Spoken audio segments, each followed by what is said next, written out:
Hi everybody, Adam Petrovsky here from Logicalis GovEd. We're here to talk about the K through 12 Education Digital Strategies deck. Now this deck especially is designed for K through 12 primary school educational stakeholders. That could be principals, superintendents, assistant superintendents, teachers. And the objective here is to kind of take you through the slide deck in two ways. One is sort of pretending that you're the participant. The other way is to kind of shift roles so that I can give you some advice as we go through. So the first slide here, let me back up. This slide could be people gathering for the event. So you could have people with snacks or just walking into the room. This is just a background drop, okay? Then the second slide is for you to kind of start talking about things at a higher level. So we always want to start at a high level. We want to stay at a high level. We don't want to sell a product. We don't want to sell a switch or a server or a box. We want to sell the impact those technologies has on K through 12. So our overall arching vision statement for GovEd is we want to focus on serving the communities. This is really important in K through 12 because they really are reflective of the community in which they live, because as K through 12 students decline in a neighborhood, schools close. And as K through 12 students are more prevalent in a neighborhood, we build new schools. So this is absolutely a down-to-earth statement here, is that we focus on serving our communities. The left you see our government vision statement, but to the right it's about helping students to engage. And we believe student engagement is really the key to everything. It leads to achievement, it leads to achievement, and it leads to other things. So this is what I would go with as the overarching statement. You'll see that this means a lot more as we move forward. I kind of purposely start with this IT priorities in K through 12 education slide because it's sort of a generic slide. And I like to tell people, everybody's seen this slide. If you're in K through 12 education from a technology perspective, everybody has seen this slide in some way. And the reason why it's familiar is because this was done from a poll by the Center for Digital Government.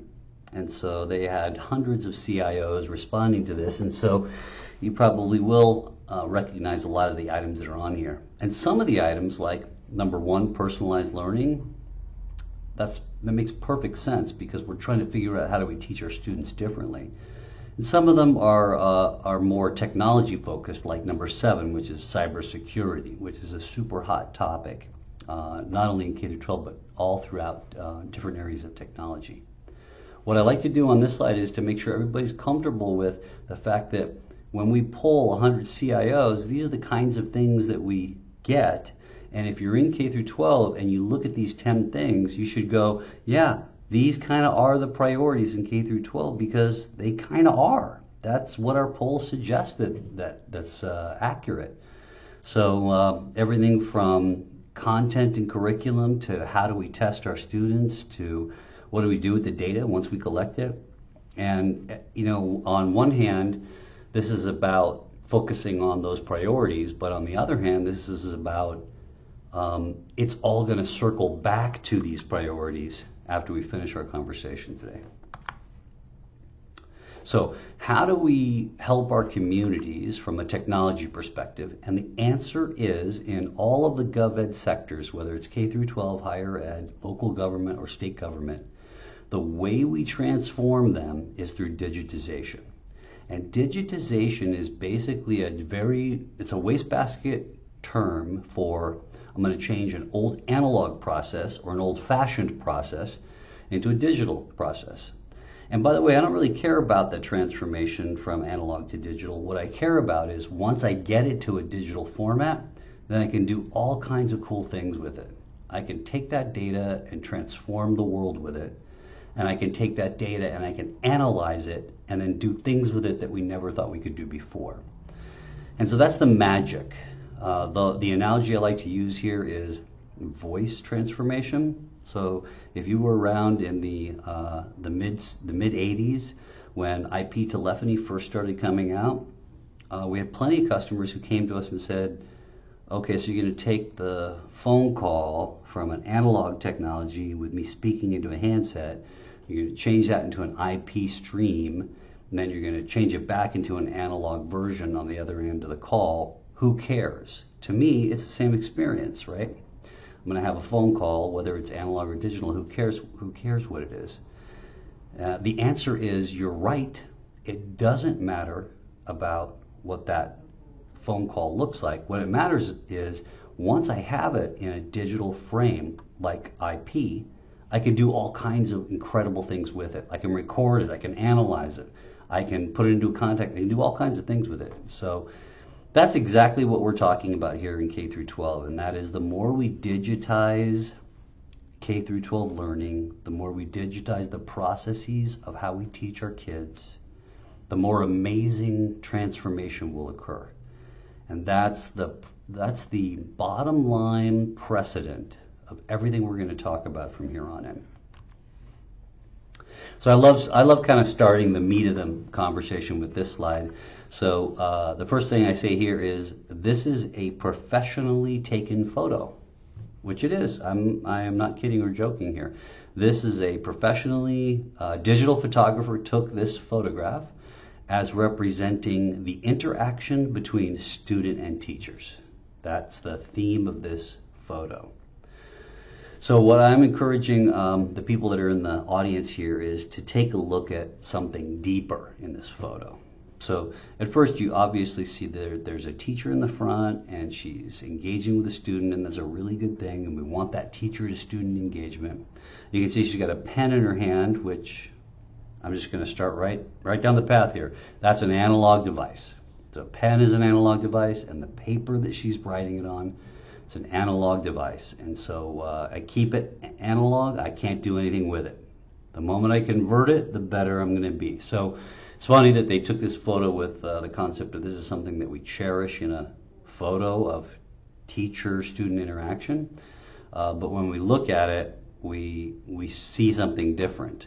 So one of the things I want everybody to look at is to take a look at all the other children in the photo, not just the student over here to the right, the right of the teacher, but all the other students. So the gal to the left in the pink shirt, long sleeve shirt, one of the things you'll notice right away is that she's really focused, but she's focused on this giant packet of paper that's stapled. It's probably 20 pages, and if you're around my age, this is something that we all are familiar with, because that's exactly what we dealt with when we were in school 50 years ago, or 30 years ago, or 20 years ago, wherever you are, and that is this paper. This is a huge amount of paper, mimeographed, photographed, copied multiple times, which is our students have to deal with, which is this enormous amount of paper.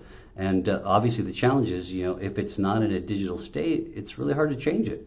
So what happens is it just gets copied and copied and copied. The data gets older and older, and we're not doing any service to our students by doing that. You take a look at the other three kids right above that gal, they're completely distracted. So they're not engaged. They are watching something else in the classroom. Even the gal in the very back, right above the teacher's head, completely disengaged. And when we talk about how do we get students to perform better academically, how do we get them to learn differently, one of the first and most important things is how do we engage those students. And these students are not engaged. They're not engaged for a lot of reasons. We're going to talk about them right now. So one of the first reasons they're not engaged is because these are students of today's world. And let me tell you what happens to these students when they wake up in the morning. They wake up in the morning, and besides the getting ready and waking up, they're on their digital device right away. They're checking email, they're checking Instagram, they're checking a variety of different applications, and they're playing games on digital devices. So whether it's mobile phones or tablets or computers, they're immediately engaged digitally because they're digital natives. They were born in a culture of being digital. And if they're anything like my teenage kids that have their mom drive them to school, my kids take over the stereo, and they're playing digital music from Apple Music, Bluetoothed into my wife's car, who's listening to different kinds of music. They're completely engaged. So when you drop those kids off at a school and they go from 100 miles an hour digitally to 0 in a classroom like this, there's a huge problem because they cannot make the transition between being a native of a digital era and coming into a 50-year-old classroom environment. That's a challenge. So what happens is that leads to a path of least resistance for teachers, for schools, and for administration. So what this means is because I cannot connect with the students in the fashion which I would like to, or which I might have 30 or 50 years ago, I'm going to teach in a way where I have the path of least resistance for the majority of the students in the class. What this does is lower expectations and is not doing our students justice in terms of trying to figure out how each one learns and how we can teach our kids in a more digital way. We also have teachers that cannot teach in a digital environment or cannot appreciate or understand today's digital environment, and so they are teaching in the path of least resistance. And this kind of comes to one-way teaching. So they figure out a mechanism they figure out a mechanism in which they can get as many of the students in the class to participate, as many of them as they can to be engaged. And what this does is wind up pushing the grade curve down. So students who were exceptional before and have gotten an A, now a lot of kids get an A. And a lot more kids get a B, and a lot more kids get a C, and a lot more kids get a D, and fewer get an F, and fewer get a D than it was before. So it's a challenge, and this is kind of what's going on over a long period of time teaching in a non-digital environment. And this picture is a picture of teaching in a non-digital environment. So let's talk just quickly about the challenges that we face here. Starting over here in the corner with the evolution of kids.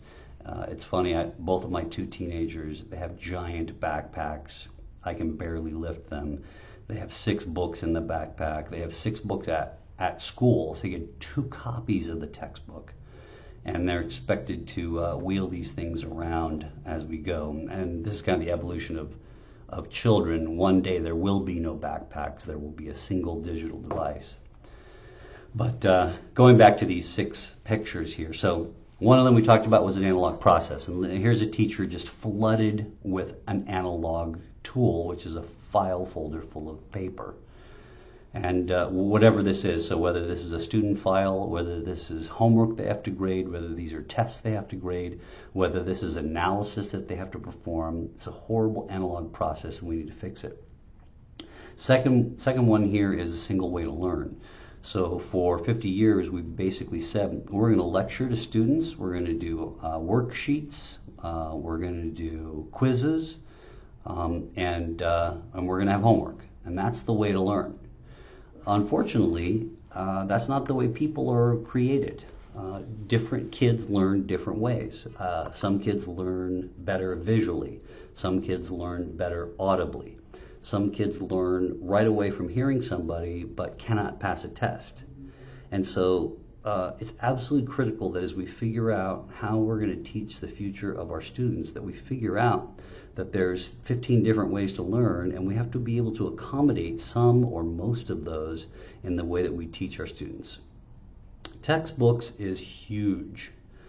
So I'm just going to give you the perfect example here. My 2 teenage boys are in a public high school. There's 4,000 kids, so it's a big high school. Their textbooks right now are 2006 textbooks, so old textbooks. And when the district goes to these textbooks companies years from now and says, we'd like to buy new textbooks because these are so old, their answer of the textbook company is going to be, we don't make textbooks anymore.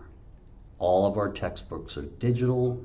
All of them are cloud-based solutions. All of them are software as a service. There's curriculum tied to them. And if we're not figuring this out now, and if IT professionals at schools are not aligned with curriculum and the administration as to what's going to happen with textbooks, we're in for a rude awakening. So this is a huge area that's going to transform the digital learning process, and we must be prepared for the fact that teachers have taught the same way. And while we have some teachers that are exploring applications, digital applications on the internet to figure out cooler, better, and more efficient ways to help their students learn, most of that is done in a closeted way. So this is the secret IT or the closet IT that's occurring in schools where it hasn't been run by administration, and we've got teachers who are teaching with these tools that are not approved by the district. So even though they may be great, it's wild, wild west out there as to what's going to happen. And the bigger concept here is that these teachers are not able to teach in a digital way. They might be able to say, write your paper in Google Apps, but the moment they do that, then they're going to say, print your paper out, and this goes to the next one over, print your paper out and turn it in, and I'm going to sit here with a pen in an analog fashion and grade your paper. And we have to move past this if we're going to figure this out. We cannot be using analog processes to do this. And then lastly is this lack of integration. So with the advent of technology, learning management systems, student information systems, they've all grown.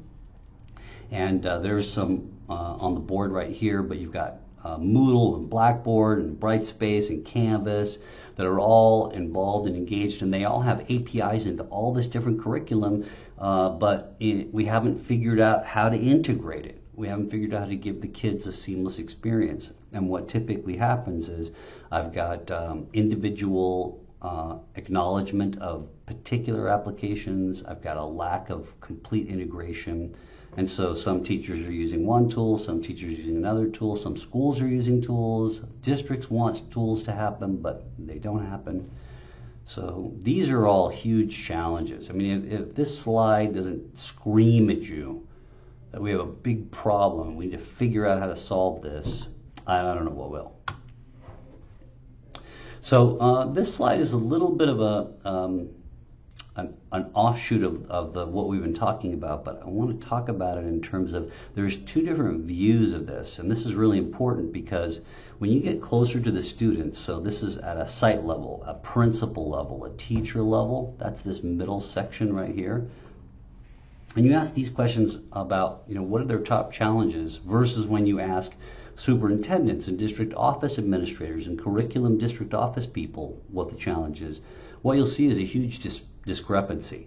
So site administrators are saying, oh my gosh, we have a huge achievement gap. We have a problem with student behavior. We have a problem with serving diverse student populations, and you know what? We're not graduating as many students as we should be graduating. And when you look at their results compared to district office results, they're not the same. So one of the things we all need to do is involve these school site administrators more in the discussions with administration to be able to put together a digital learning environment that's going to really impact the kids. Because you get a big school district and you get 15, 20 schools together, the district office administration becomes detached from the reality of the street. So this is something you can help from an IT perspective with. So we talked a little bit early in the conversation about what's important to the school. And we talked about it's not about technology, it's not about a router, it's not about storage, it's not about any of those things. It's really about what is the superintendent or the administration or the CIO or the school board, what do they care about? What are the things that are really important to them? And so what I've done here up here on the chalkboard is put those topics here that most of these are not technology driven. Some of them are, but most of them are not, which are possible care-abouts. These are the things they really care about. So they absolutely care about compliance. They care about student achievement. But there's other ones on here that are just as important. I'll give you a great example is athletic programs. So on a high school level, some of the high schools, the largest technology implementations ever produced have been around athletic programs. So it sort of depends on the school and the superintendent and the administrative level you're talking about, but things like campus safety, it's absolutely critical. And so when we're talking about what's important to the school, we want to talk about these topics. We want to align here because these are the things that really matter. It really matters that I've got aging facilities and I've got to get a bond to go redo those schools. Or it's really important that I put more money into professional development in order to change the way the pedagogy is with our teachers. So these are the things we need to care about. It's not the technology, it's about these things. These are the things that really matter to the people, the stakeholders at K through 12. So one of the things I wanted to show you is, why does digitization drive student success? I mean, I could be talking about anything that drives student success, but why is it that digitization itself does? One is that technology in general drives better outcomes. So no matter what industry that you're in, whether you're in manufacturing or banking or finance or insurance or whatever it is, you'll notice that no matter what happens, if they integrate technology into their processes, you'll drive a better result. And that's because technology is a tool. So I put a better tool that's data-driven, that's microprocessor-driven, I'm going to yield a better result. It's the same thing with student success. The second one is that there is a demand right now for how do we figure out how different students learn. And we cannot do the same thing that we've done, which is sit in the class and lecture at the students and have them take notes, do a homework assignment and think they're going to pass the quiz. And this has been proven. We're just trying to figure out how to do it. Technology allows us a way to be able to teach different ways to different kids. It's pretty cool. And then the last one is the United States. This is just from a country perspective, we have a huge financial pressure on us, which is we want better efficiency. So it doesn't matter what area you're in. From a government perspective, from a population perspective, we are driven in the United States to demand better results. That's just the way we are hardwired. And when you think about that in education, it comes down to how do we get our kids to learn, how do we teach our kids, and then how do we assess those kids in a new way, a digital way, in order for them to learn. So one of the ways that we look at this is through something called personalized learning. And the concept has been around for a while, but it really came around when President Obama created the Connect Ed program in his first term as president. And if you go to the Department of Education website for the United States, you'll see a detailed outline of the importance of personalized learning in the United States. And it's kind of been thoroughly vetted to come up with these 7 steps on the ladder, if you will, of how do we create success around different ways to teach different kids in a different fashion. And while I'm not going to go through all of the different, the 7 different layers of personalized learning, this is important to all K through 12 organizations because they're trying to figure out how do I create better student success and student engagement. And one of the things we've all realized is we have to do that through personalized learning. We have to figure out different ways to teach our children. So the first 3 legs of the ladder here are really important. One is to say, okay, let's create some goals to achieve a personalized learning objective, and let's create a pilot with specific target audiences, specific recruitment for certain teachers, and let's create a digital technological environment in which we can try different types of curriculum to teach kids in a different fashion. So it's more than just technology, it's getting the right people to be involved and engaged, it's getting a committee together at the school, it's creating a model in digital content, it's changing the way teachers teach, so there's a huge amount of professional development involved. In some cases, it's facilities and furniture, so I've got to create new learning environments. And then a lot of it is structure and policies. A classic example is LAUSD, so Los Angeles Unified School District, one of the largest school districts in the United States. they kind of skipped a lot of these steps and went right to handing out iPads, Apple iPads to their students. I think they put out tens of thousands of iPads, and within just a month, the whole thing completely crashed based upon a lack of structure and policy on how these iPads were going to be managed, how the students were going to be responsible, the parents were going to be responsible. So there's a model to be followed, and it involves a lot of these things that we have on the screen here. So helping a school understand personalized learning and how they could go about engaging, how they advise their students, how the teachers teach their students, how do we pick the appropriate curricular design, how do we do the appropriate integration between learning management systems. This is really key and an important part. Now this slide's very interesting because when I think about this, I think of, okay, if I had to put all schools on a line, on an x-axis, and I said, okay, the schools that are over here on the left, those are the schools that basically are teaching the same way for 50 years. It's paper, it's pen, there's no digitization. And then on the right side would be schools that are totally digital and, the Zen moment of digital learning. Everything is digital. Could we create a timeline, or could we create a voyage line of where you are? And so I kind of put this together just as a guideline for everybody to see, okay, let's say at the left you're resisting change. And I'm just calling it that for no reason. Don't worry about what I'm calling it, but I'm just calling it that. Let's say on the very left is resisting change. On the very right is really digital or truly digital.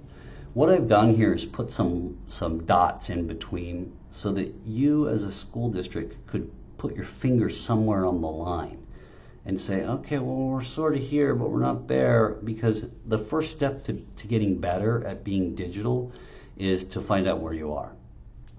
So just as an example, if your school still is really operating out of a computer lab, that's really where most computing is going on, most digital interaction is going on in a computer lab. If your school has basic Wi-Fi, when I say basic, that means no one relies on it for anything. It's intermittent web access and intermittent email access. If your learning management system is not tied into other things, and there's very little standard, so some teachers use it this way, some teachers use it another way. If there's no digital teaching occurring other than some shadow IT that's occurring, you're probably in this resisting change group. Now, somewhere in the middle, and again, this is just arbitrary, so there's thousands of dots on this line, but some of the key indicators would be, you're taking Wi-Fi more seriously. You know that kids have 3 to 5 devices, especially in high school. And you've got to have a reliable wireless network. It's got to be able to deal with applications like video, not just email or web. That there is some digital teaching going on. Maybe it's in a small percentage of classrooms, but there's digital content, there's digital teaching occurring, there's digital interaction and assessment. One-to-one computing, so whether it's Chromebooks or laptops or tablets, having a digital device is part of the experience of digital learning. You can't have digital learning without people interacting on a digital device. And then you've really gone the extra mile with network and security. So you look at things like identity, because I'm going to have 3 to 5 devices per student. I don't want all people to have access to everything. I want to be able to understand and control identity. So identity and all the other components of security, right? That's kind of that middle ground. And then on the far right, you have, well, what could I use as a measuring stick for? I'm at the digital learning component. And again, I'm being a little bit haphazard with these bullets because it could be anything. But if you're in the digital textbook era, there's no more textbooks. That's a huge step, right? The curriculum is digital. So teachers are not teaching out of a standard pedagogy anymore. They're teaching out of a digital component where the curriculum is not a lecture, but it's an engagement with the digital device and their digital device and the students interacting. Or some combination of that, right? Maybe there's 5 pods in the room One pod is interacting digitally, one pod is having a conversation, one pod is having a teacher-centered conversation, one pod is thinking about how these apply to other things in the world. Personalized learning is huge in your environment so that you're teaching in different ways. And we talked about these application integration. So this is just a really interesting way to judge yourself, and maybe you have to redraw this entire line for you, but talking to administration about this is critical. All right, so just when I was stressing you out, right, about all the digital learning that's coming on board, there's something else that's coming, and we can't not talk about it, and that's the Internet of Things.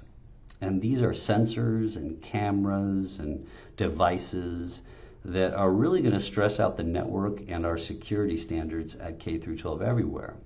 And so everything from, I've got to have better safety on campus.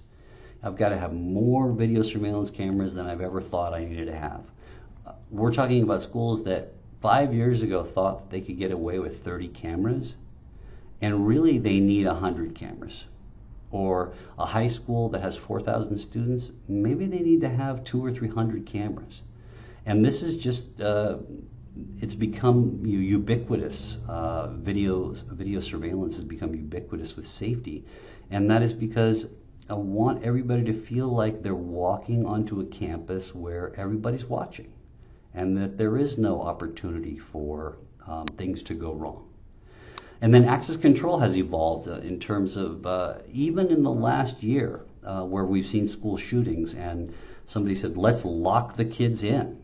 And then later we learned that that was a mistake. We should have locked the kids out. And even the best experts on access control are figuring out new ways of how do we control access. And there's much more micro control than there's ever been. Emergency notification is huge. There's been incidents in schools and libraries and campuses in which it's taken an hour for the right people to be notified. And so emergency notification has now become a ubiquitous term where it doesn't matter whether it's an iPhone or an Android or a computer or a display, or it doesn't make any difference. We need to have better emergency notification. And then connected smart everything, which leads me to the next couple slides. We're heading down to the end here. When we watch TV shows today and we think about the digital evidence that criminals leave behind, whether it's their credit card slip or their GPS in their car or their GPS on their phone, or it doesn't really matter. We're leaving a breadcrumb trail of digital fingerprints everywhere we go. So are our kids, right? So are our children. From every moment they move around, most of our kids now have a connected device like a smartphone. And it's amazing what can happen with that smartphone. So schools are now starting to think of, okay, you know what could I do with that smartphone? Is the smartphone the digital fingerprint? How can I integrate that in other applications that I already have on campus? So you start to think about things like connected schools. So this is like connected cities, but it's connected schools because schools are a little miniature city. On the left-hand side here, you have a classroom of the future, which is a real classroom, so it's not really of the future, but it'll be a while before this is kind of pervasive. But a couple things to note here. One is every student has a digital device and is interacting digitally with the teacher. That's true digital learning.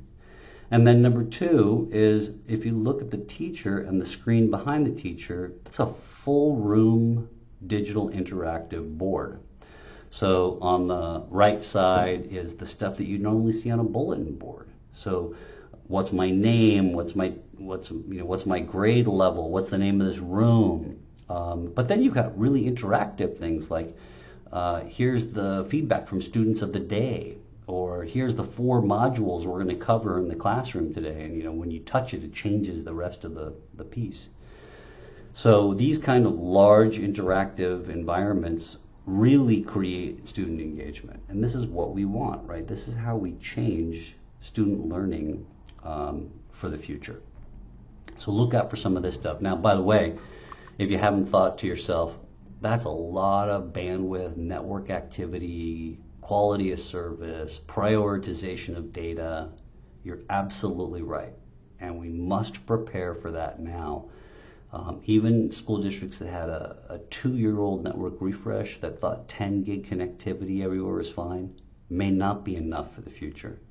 I'll prove it to you here on these 3 little slides here on the right. So on the top one we have connected bus, right? Connected transportation. This is having data being fed from the bus, not only Wi-Fi for the kids, but interactive integrations from data points with the bus driver, so he knows what kids are on the bus, what's going on the bus that impacts the bus. So all 150 sensors inside the bus, temperature, oil pressure, brakes, fluid levels, all that stuff being transferred back out into the network. And then all other kinds of transportation, like where should it park, where should bicycles be parked, how many students are waiting at a particular area. This is all reality.